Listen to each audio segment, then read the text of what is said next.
Jo here at Willie Cottage, Wednesday afternoon. Hopefully this doesn't take too long to upload. We are having some issues with the internet.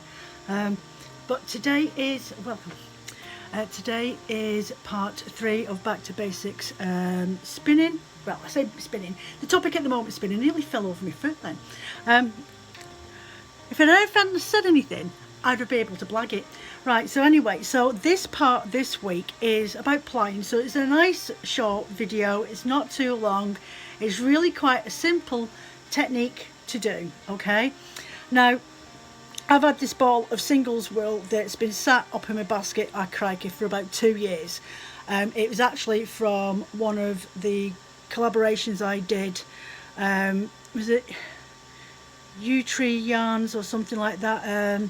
Yeah, over at U-Tree Yarns we did a collaboration for the Tour de Fleece 2 years ago.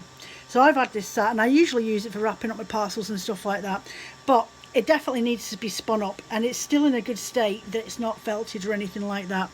But as an idea, when you're taking off the yarn from the spindle and what to do with it afterwards. Now, if you've got any bobbins from a wheel around the place, which you probably haven't, cardboard tube, like the insert of a kitchen towel or a toilet roll tube, I know some people don't like that. You can stick the inside of the cardboard tube in the microwave on a medium heat for literally 20 seconds and it'll kill any bacteria that's in there, okay? Just leave it to stand, cool down, and you can use it. I only know this because when we were at Rainbows, we had to microwave all the toilet roll tubes that parents brought in because a lot of parents didn't like children using them, which is really weird because when do you actually touch the inside of a toilet roll tube? But anyway, so if you just bear with me a second, I'll just try and reach this little one. Oh, this, where is it? Try and get it off the hook. There we go. So I've been spinning this little bobbin, this little spindle up for absolutely ages, but I'll just show you. I'll just snap this off. So you literally want to. This is my way of doing it because I've got such little hands and I've tried the Andean plying. You can find videos of how to do it, okay? And you literally wrap it around your hand like a figure of 8.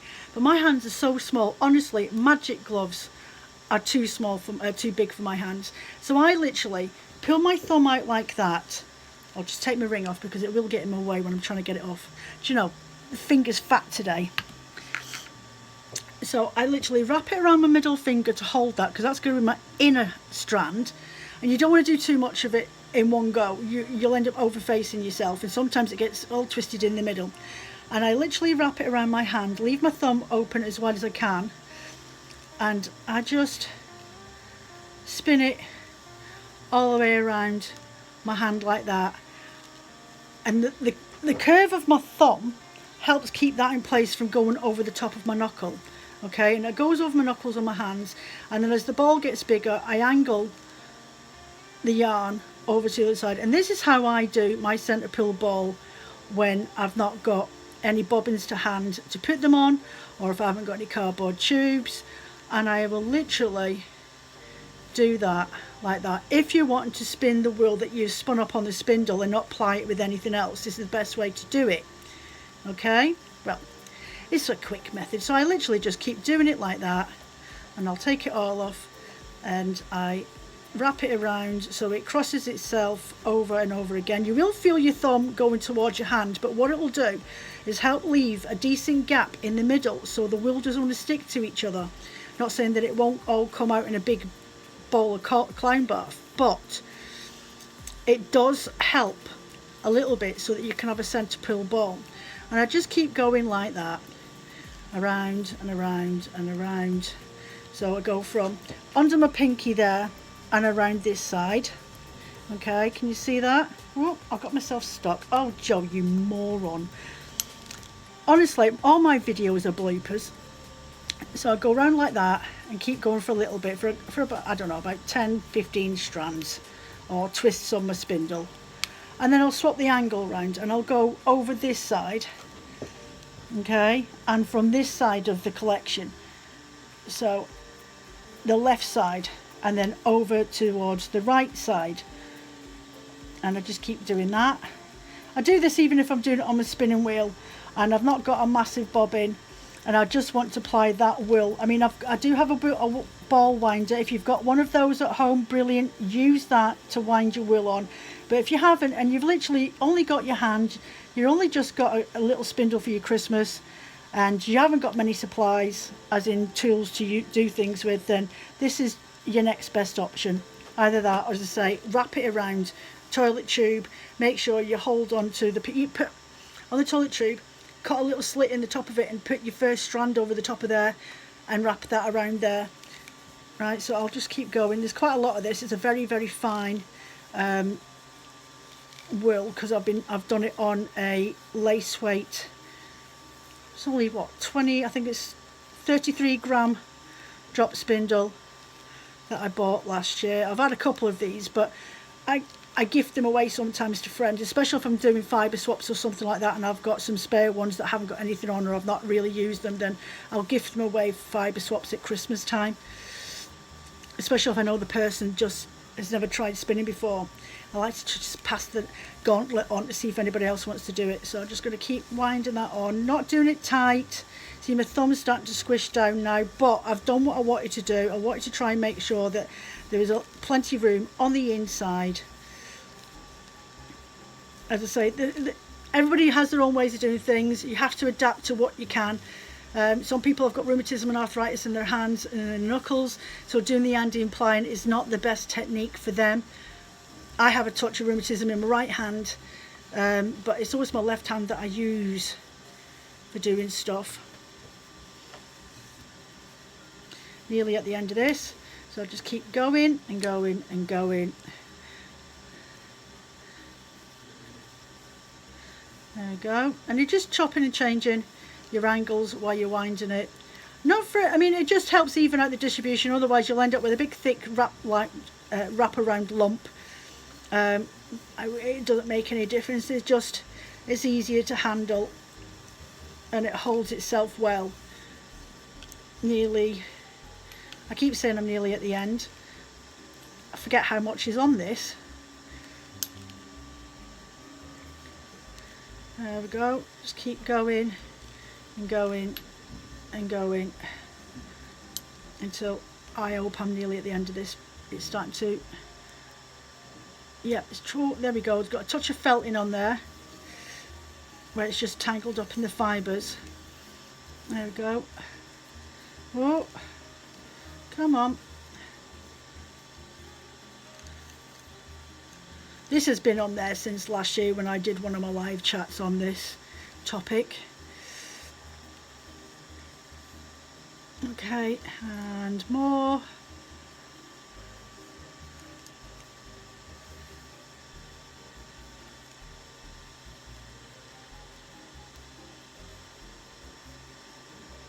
There we go. So what you do is you have your centre yarn here wrapped around my finger, and there's my external yarn that's wrapped around there, and I'll just ever so gently jiggle that off over the top of my knuckles, get my thumb out nicely, and there I have two pieces of yarn that I would then wrap around the hook and see which way it wants to naturally go, which is this way. And then I can just bring this up a little bit more, just so it's got a bit more room to move in, and see how it just comes out. Which way does it want to go? Nope, not that way anyway. Hold on a minute, let me try again. I'm going to show you how to do this properly in a minute, don't worry. I'm just giving you the idea so you can see what it is that I'm doing. Which way does it want to go? Fibres, this direction, clockwise.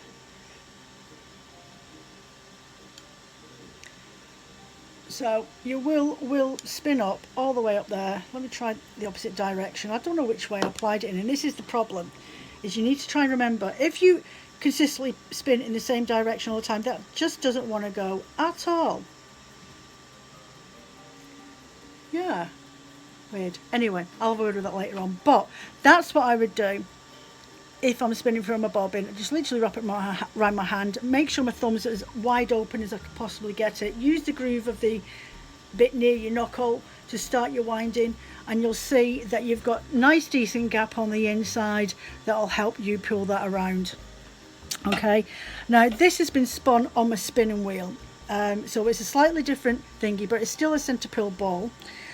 And the top tip, as I would go, okay, what I'll do is I'll cut a fresh piece off, and then you can see what I mean. Now, as a general rule, I always, let me see, I'm trying to think. As a general rule, I always spin in a clockwise direction on my spinning wheel on my drop spindle without me even realising. Just naturally, I twist to the right with my left hand, and then I will ply in anti-clockwise direction, and have to remember to spin it, which doesn't feel natural to me, so that's why I know that's the direction that I should be spinning in. Okay, other technique, if you've had up all the wool that's been sat around for a while and you're not quite sure which direction you spun it in last, because these things happen, some people are really lucky and ambidextrous, so have a look at which way your fibres are going, okay, and which way they want to twist. So that automatically is telling me it wants to twist in a clockwise direction, because I've obviously spun it on the spinning wheel in an anti-clockwise direction. Okay, so I'm going to put this through my loop, and I'm going to hold on to it.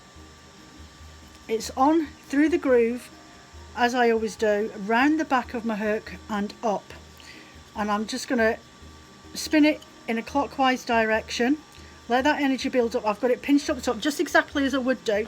I'll put it under my arm if I was doing a normal spin, and you can see that already that twist is going up into that wool. Okay, and I'll give it another spin so that I can start winding down my leader yarn. Let me see, there we go, and all the energy is starting to come out. See, there we go. Honestly, it's easy as chips. Just wind that leader yarn on, give myself a little bit more space, and again spin and pull my hand up, and then the fibres will go up. And this is actually a really good way to start if you haven't quite figured out what it is that you're doing on your spindle when it comes to pinch and draft, or pinch and let the energy go up. Then playing with a piece of yarn that needs to be plied or something like that. You can do it on manufactured yarns. If I let my hand go now, the energy's gone up there and it's got more of a balance. There's still a lot of energy in there because it's twisting up really quite a lot, so I could probably do with moving my hand up a little bit more. There we go. That's not twisting half as much, but it's a nice gentle twist. I go a little bit more, see, it's getting a lot easier and not as harsh to spin with, well, to ply in with. Okay, so I'm just going to try and bounce this yarn out a little bit more with some fibre in it, and I'm going to wind that, try and not catch that loop, wind this section round now, because we know that that definitely has the energy in it, and it's got a nice, it's getting to that point. I need to still let that energy go up further up the strand, so I'm just going to twist it around one more time, place it around my hook. Now, to be fair, and now just I'm going to let that go again. When you wet it or even steam set your yarns, which you can do over a kettle or a little hand steamer, which I'll show you in a minute, because I meant to do it last time when I was showing you the tools and equipment that I have. But once you do that, the energy will start to disperse itself throughout the strands. So I'm just going to spin it again, and I'm going to hold it on my arm. I don't always do this, but I'm just for demonstrations, and I'm going to let go, and you can see the ply go all the way up. Let's see if it wants any more, just ever so much. It's still doing this energy bend up the top here, so I will try and push that up there. There we go. And I have a lot more, and it's got a bit of an S in it, but it's not too bad. As I say, that will let itself out when you set it later on, whether you wash it or steam it. So I'm going to drop this ball on the floor because it's just as easy for me to do that, and I'm just going to yank this energy section out, and I'm going to spin, and I'm going to let that fibre drop all the way up there. And again, because I'm using a really heavy spindle, I can get away with doing a little bit more energy. So there we go. I would probably put a little bit more energy in that, because there's sections that look like they've not got, there we go, see, decent balance in that. There's a little bit of twisting in there, but that bit of energy will pop out later on, and it just keep going like that until you're finished. I mean, this is a piece of wool. It's not a perfect spun. It's It's just something that I did. It was gifted to me from a friend when we did the collaboration. It's been sat there for over a year, so it's not the best piece, but I still comply with it. It's still got all the energy in there, and I'm going to keep going and going and going, and I'm going to call it quits on that piece. Stick that over my arm. There we go. It stopped spinning,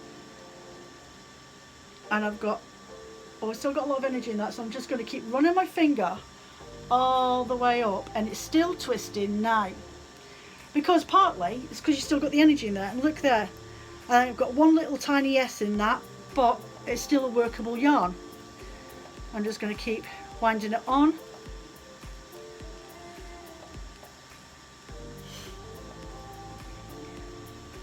There we go. And that's it. That is all that there is to it. Okay, I'll show you on the spinning wheel in a second. Oh, just go down and get this, and I'm going to cut this. I'm going to use this yarn to show you how to do it on your spinning wheel. Okay, but I do have this gadget. Now, in the UK, we're not really one for steaming our clothes. I always find it, not in a bad way, but very entertaining when I see Americans with these big gigantic clothes steamers and stuff like that with the hand gadgets. And I'd never seen one in this country before without having to go into an industrialised. But in the UK, we have these cheap shops called Home Bargains and B&M Bargains. I'm not giving them a plug because they're not really cheap. Well, B&M's is definitely not cheap anymore. And I used to work for the original owners a long time ago. So this is actually a travel kettle. It cost me 16 quid at Home Bargains. When did I buy it? I think it might have been spring or something like that last year, maybe even February last year. And it was literally just I was in the shop and I was having a mooch. I was in there to get some twiggly sticks for my fire and with some fire lighters, and I spotted this on the shelf, and I'd never seen one before. And it comes with an attachment. It's actually a travel kettle, but it comes with a steam attachment as well. And I tell you what, it's the best little thing I've ever bought. 16 quid it cost me. And I know you can get them from that online shop. I'm not going to say its name, as you all know, but it begins with an A. And you can buy them from there for roughly about the same price. And it's a brilliant little piece. I mean, I've never made a cup of tea or coffee out of it. I should do. Come up here all the flipping time. But yeah, this is a really good little bit of kit. You've got little settings on the back of it for high and low. You do have to fill it up quite quick, quite a bit, especially when you're steam setting. But I do a lot of steam setting. The room just turns into a massive steam. And it's my favourite way to do things because it means I can just hang the yarn up once it's steam set in a full length hank. And it doesn't take long for that steam and that moisture to evaporate into the air, and you end up with a really lovely balanced yarn. So if you're looking for something, this is definitely worthwhile. That little bit of extra pennies out your pocket, out your stash money, get yourself one of these. And it's always perfect when you go away on holiday in the caravan. You can take it with you, can't you? Because then you don't need an iron. But yeah, so I'll go and pop over. We'll readjust you, dear, and we'll go on to the spinning wheel, and I'll show you how to do it on there. And honestly, you'll wonder why you're worried, but I've got a couple of tips just in case. Okay, just got this spinning wheel. Not so much before I started using this flyer, the back, the Art Yarns flyer with the whirl and everything, the larger one, and the larger bobbins. But when I was using the standard flyer to get started, I got a bit confused. I figured out how to do the spinning and everything else, but what I did do is when you put the bobbin to one side, and though it's self-explanatory, to be fair, which is back and which is front, but on these spinning wheels, okay, I have got the bit that goes around the back for my Scotch tension, and there are some spinning wheels that don't have this section but only have this bit, which is fine because you can remember which way it goes. Now traditionally I have actually got some iron rods that sit either side of the base of my spinning wheel, and it's for the lazy Kate, but I just find them really annoying and constantly smacking the side of my ankles. So to input that information into my head as to which was top and bottom of my bobbin, especially when I was needing to remember which way to spin my yarn, because at that point I wasn't regularly spinning clockwise or anti-clockwise on every single ball of wool that I was using. So what I did, now I'm really lucky at the back of these, On the back, can you see I have actually got these little grooves on the base, the bit that sits at the back of my spinning wheel. So now when I am spinning, which is generally in a clockwise direction, that's my automatic go-to, is a clockwise direction, is it? I think on this one it is, but on the one downstairs on my Little Morgana Prelude, I definitely go in an anti-clockwise direction. But as a general rule, whatever way you go, remind yourself that that's the way that you tend to go. And my problem was, if I put the bobbin down that way and I went to spin it into a ply, I was spinning the same direction as what I was going in as my natural go-to. So the wheel wasn't plying and I couldn't understand what was going on. And it wasn't until I realised if I put that down onto the Lazy Kate when I'm spinning, that way when I was plying the opposite direction, the yarns together, then I knew that I had it in the right direction. If you've got flush surfaces like you sometimes do, or even if you don't and it's like this one, just stick a little cross on the back just to remind yourself that's your bottom, that's your top of your bobbin. That's all you have to do. I mean, I remember a couple of years ago there was people on a couple of Facebook spinning groups, and they were asking, I always forget which way to do it. I says, well, I just mark a little cross on the bottom of my bobbins. I says, luckily some of them have got grooves in the backs and it sits against the wheel, but not all of them do. So I always forgot too. And you always get the odd ones that are pretty obvious which way it goes because your fibre tells you. Well, sometimes when you're not paying attention, but you'll notice a little cross on the top of it. And I just make sure that's always facing up, so I know to go in the opposite direction to what I've normally do. Now I don't have to, but it is something that's easily forgotten, especially if it's been put to one side. I mean, there's nothing stopping you from sticking a piece of, I don't know, brown tape, a bit of brown parcel tape with spun in a Z direction, placed bottom up, so you know, or when you're on, if it's a Lazy Kate that sits side by side, which some of them do, then you could write that as well, because some of them stand upright, some of them lie down. So if I've got mine lie down, I make sure that my back is facing the front of my Lazy Kate. Well, to say it's my front, I suppose it's my back, it depends on which way you're looking at it, but you know what I mean. If I imagined that my Lazy Kate is what's over there was sitting on the floor at the side of my feet, then the back of the Lazy Kate is where I want my wheel to go, so that I know that, okay Joe, you spun it in a clockwise direction last time and the bobbin next to it for that project, you want to spin it in an anti-clockwise direction now for all the energy to settle down. So I'm going to put this on, okay, stick my tension on the back ring, tighten it up. I need to get some, I need to buy a new spring and new tension. Right, okay, put my flyer on. This is a magnetic one, so I'd literally just click it into place. I'm just going to bring my leader yard down, and I'm just going to do another 1/2 inch knot on it because it is very loose, and this will just tighten up my leader yarn a little for me so it doesn't keep spinning round and round and round and round. Okay, remember we talked about it the other week there on the drop spindle, how putting in an extra 1/2 inch knot where you literally just loop it and bring the thread through and tighten up, and it just helps secure it in place. Well, it's exactly the same with the bobbin. Okay, so I'm just going to move you around a little bit. There's nothing to it. So I know from doing that spindle that my wheel wants to go that way because it's twisting that way. Okay, it's doing itself naturally. It is twist. Oh, sorry, the light's really bad.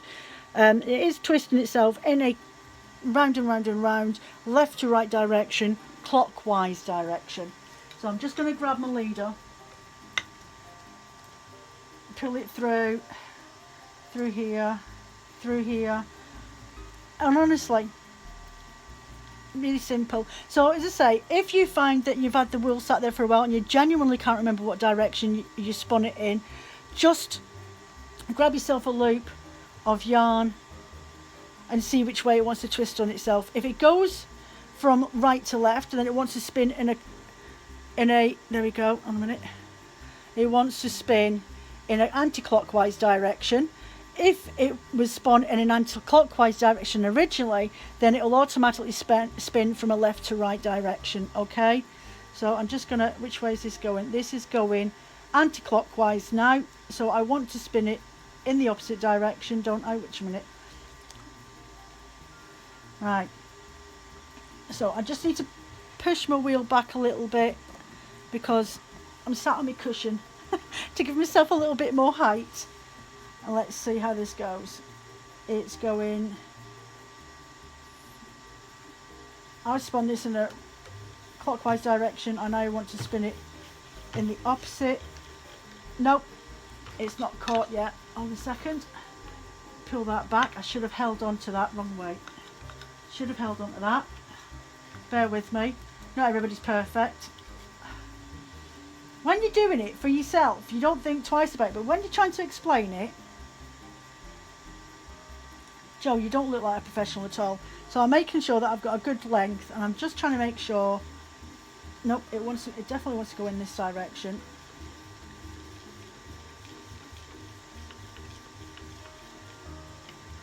Is it doing it? Yep, that's it. And I'm just going to let that do that for a second, and I'm just going to run my finger down the yarn. Now I've got it going, and what I want to do now is make sure that I've got my strands neatly. So I just want to untwist these, and I want 2 separate strands when I'm doing this. Oh, 2 separate strands with my fingers in between.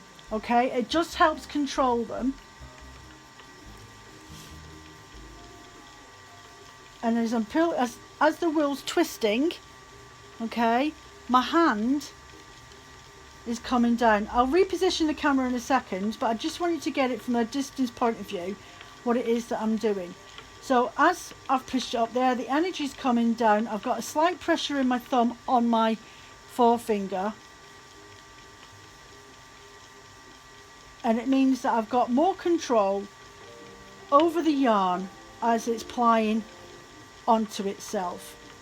Okay, and that's all I'm doing, is moving my hand up and bringing my fingers through the 2 strands of plying yarn,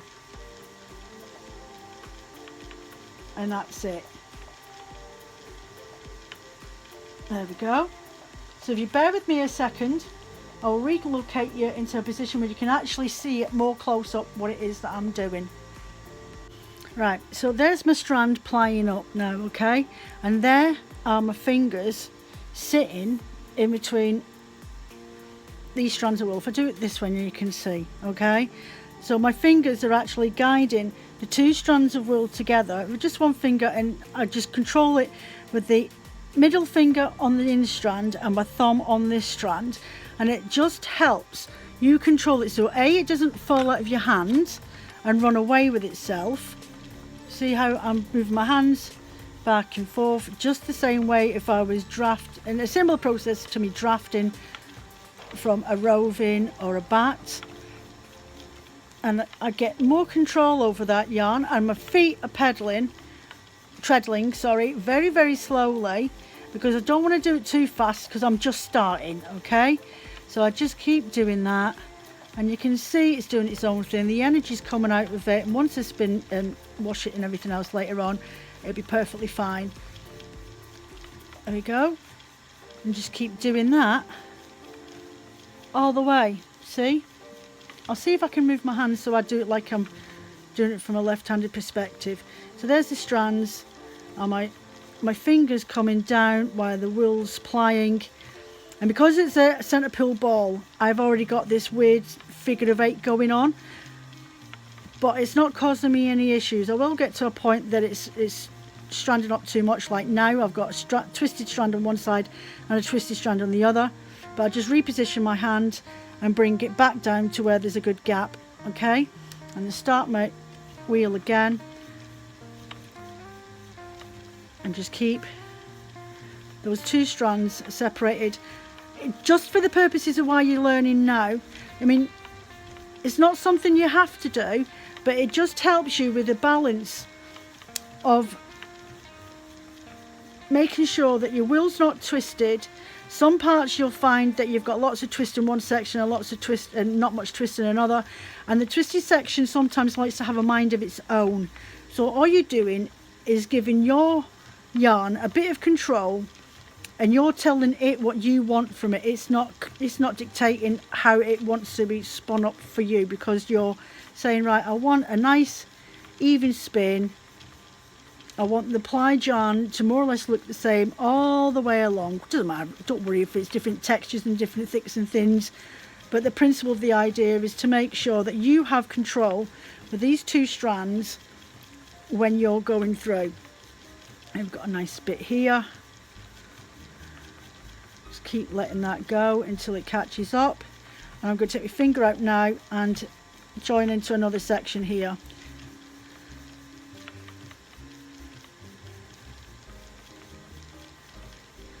Okay, and then that's it.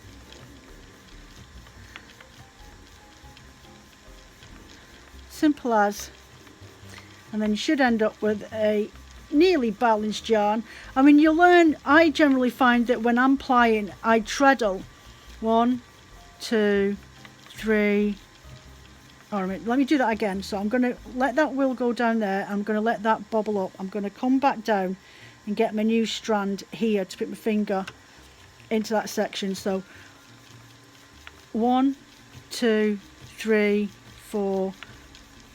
1, 2, 3, 4. So I'm treadling on a double treadle, but I'm thinking of the count in my right foot at this moment in time. Okay, so if I go 1, 2, 3, I'll do it again. Okay, 1, 2, 3, 4, and then in 1, 2, 3, 4. So 2, 3, 4. So I'm counting my foot, how many times it treadles down. So 4, and then on a count of 4 I let the yarn go in. And I always find on my other wheel, my single treadle, it's roughly about 4 to 6 treadles, depends on what type of twist I want. But counting out the treadles in your feet, and then you may find that you want more twist in it, so you go up a treadle. So you want 1, 2, 3, 4, 5. And that gives you a tighter twist in that section. And some projects you have to have a tighter twist, especially if you're weaving and you want it for a warp. You need a high twist. So using the way that you treadle is a good way to think of the balance that you're wanting from your yarn as well. Okay, 2, 3, 4, and in 1, 2, 3, 4, and in 1, 2, 3, and 4, and back again. I'm just going to reposition my hand. I mean, you don't have to put your finger in if you don't want to. As you get better and better at what you're doing, you should just go along and run your thumb and your forefinger down the 2 strands of yarn and do the exact same thing.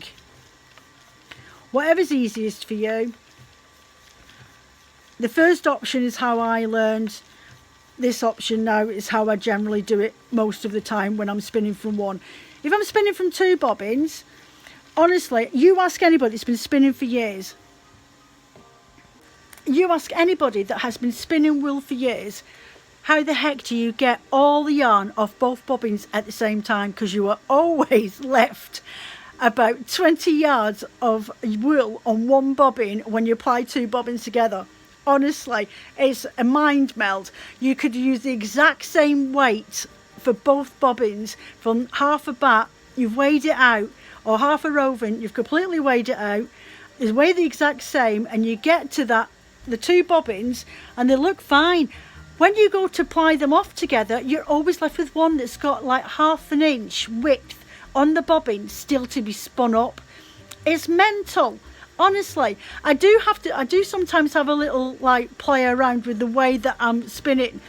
So like when I put my finger in between the actual strands, right, my brain will say, well, why don't you twist the green one to the bottom, put the peach one on the bottom.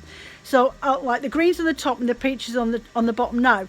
I'll twist them around and then spin them that way to see if it actually counterbalances. the two bobbins so that they spin off the exact same. I think maybe it's just a placebo effect, but I do swear it works. But we'll go into that, I don't know, black hole one day. I don't know. Somebody, if anyone's got any tips of how to make sure, apart from doing a centre pull ball, it's the only way I know that I can guarantee I won't get any wastage from my yarn. Anyway, so I hope this little video, short video, was helpful for you today. I will be back next Wednesday for my live chat, which is usually about 12:30. If I'm running late, keep an eye out for any posts that I put on my Facebook and Instagram account, because I might end up having to go off on a mini mission or something like that, or the dogs might have caused a disaster. But it's usually about 1 o'clock, no later. Also, if you don't subscribe to my website, if you pop over there, I sent out an email and I actually announced the release of my Easter bundle sets. They are open for UK and overseas. Overseas will get charged a tracking, international tracking postage, but it's 320 grams. Usually they sell for £65, but I do add in a lot of extra gifts. I say a lot. I do add in at least 3, maybe 4 gifts from UK crafters into there. I'll put a picture up of my Easter sets from last year. I've been doing them for a couple of years now. I only ever do 10 listings. I have had to increase them to £70, but the postage for UK is included in that. Okay. If you're overseas, contact me before you purchase it, and I can invoice you with an amended tracking price and take off what I would charge for UK in that makeup. So it may end up only costing you an extra £12 for postage instead of £17 for postage. Okay, so if you want to order one, let me know and I can amend that postage charge and send you an actual invoice out for that product. It's 320 grams of fibre, all mini bats. Last year I included 50 gram, so it's 9 days of 30 gram mini bats and 1 day of 50 gram mini bat, and it's a floral theme that's this year. Last year the 50 grams was 50 grams of locks that I included in it, but by the time it come beautifully gift wrapped. This year I've got it's a flowers theme, so I've got some gorgeous flower wrapping paper. It's absolutely beautiful, and I've actually managed to track down some bouquet boxes. So last year it was a cake theme and I actually put everything in a cake box. But if you let me know at checkout what crafts you do, I always make sure there's at least one item in there that you can use in your craft. Okay, and I will be including something from my 3D printed project products that are making their way slowly but surely onto the website. So there may be something in there that's new to you craft wise that you've never tried before. Okay, so I'm off. I shall see you Saturday if you're around on my Instagram account about lunchtime for my coffee break live chat, and I will see you next Wednesday for live chat about noonish as well. You take care of yourselves, have a lovely week, keep warm. Apparently there's snow coming, but they've been saying that for a month and I've still not seen any. I'm off. Take care. Bye bye.